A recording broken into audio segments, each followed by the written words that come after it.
السلام علیکم ویورز، امید ہے کہ آپ سب خیریت سے ہوں گے۔ آج ہم جس موضوع پر گفتگو کر رہے ہیں اس کا عنوان 7واں 10واں چہلم بے حقیقت رسمیں۔ تو آئیے اپنے پروگرام کا آغاز کرتے ہیں۔ السلام علیکم ڈاکٹر صاحب۔ وعلیکم السلام ورحمۃ اللہ وبرکاتہ۔ کیا حال ہے آپ کا؟ اللہ کے احسان ہے، کرم ہے۔ اچھا ڈاکٹر صاحب، میرا سوال تھا کہ جب فوتگی ہوتی ہے تو اس کے بعد جو لوگ یہ 7واں 10واں چہلم کرتے ہیں، اس کی شرعی حیثیت کیا ہے؟ بسم اللہ الرحمن الرحیم۔ ویور السلام علیکم۔ یہ بھی ایک بڑی اہم بات ہے ہمارے ہاں۔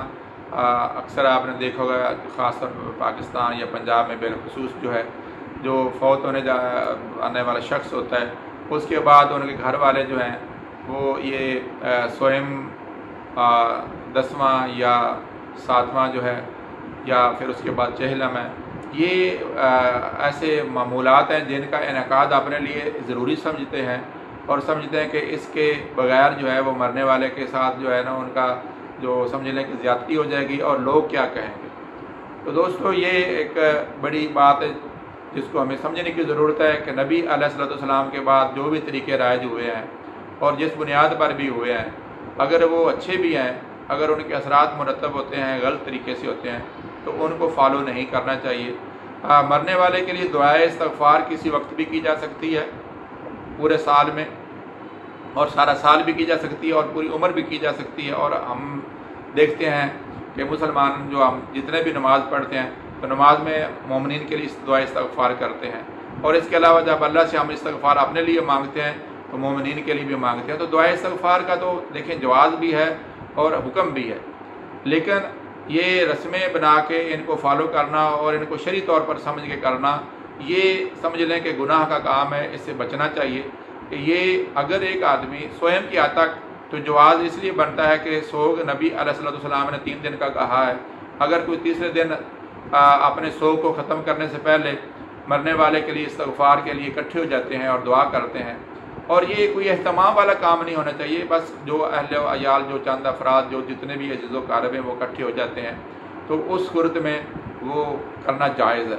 لیکن اس کے بعد جو ہمیں 7واں، اس سے مراد ہے کہ جی قرآن، یہ جن علماء نے یا جن لوگوں نے ان بدعات کا آغاز کیا، جی 7 دن کا عدد قرآن مجید میں بہت زیادہ ہے، چنانچہ 7ویں دن جو بات کی جائے گی وہ زیادہ قبول ہوگی۔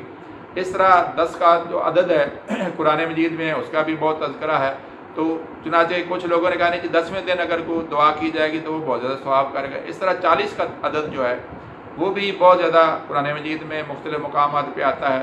تو یہ بیسیکلی مقامات ہیں کہ جی مرنے والے کے بعد جو ہے اگر 40 دن کے بعد دعا کی جائے گی، یا 7ویں دن کی جائے گی، یا 10ویں دن کی جائے گی، یا تیسرا دن جیسے طاق ہے اس دن کی جائے گی، تو وہ دعا زیادہ قبول ہوگی۔ اور اس کے ساتھ ساتھ یہ لوگ کچھ ذکر اذکار جمع کرتے ہیں۔ تو دوستو، یہ باتیں جو رسومات کی شکل میں، یہ صحابہ کرام سے کوئی ثابت نہیں، تابعین سے اور بہت عرصے تک نہیں ہے۔ یہ میں سمجھتا ہوں کہ ایسی بدعات ہیں جن سے بچنے کی ضرورت ہے۔ استغفار اور اصال کے لیے انسان کو ہمیشہ اپنے جو مرنے والے ہیں ان کے لیے دعا کرتے رہنا چاہیے۔ ان کے لیے اگر نیک اعمال، کچھ تلاوت اور دیگر معاملات کیے جاتے ہیں تو ان میں کرنے میں کوئی حرج نہیں ہے۔ اللہ تبارک تعالیٰ سے دعا ہے کہ ہمیں ان بدعات سے بچنے کی توفیق دے، اور اپنے مرنے والوں کو ہمیشہ یاد رکھنے والا بنائے، اور ان کے لیے دعائیں استغفار کرنے والا بنائے۔ وما علینا الا البلاغ۔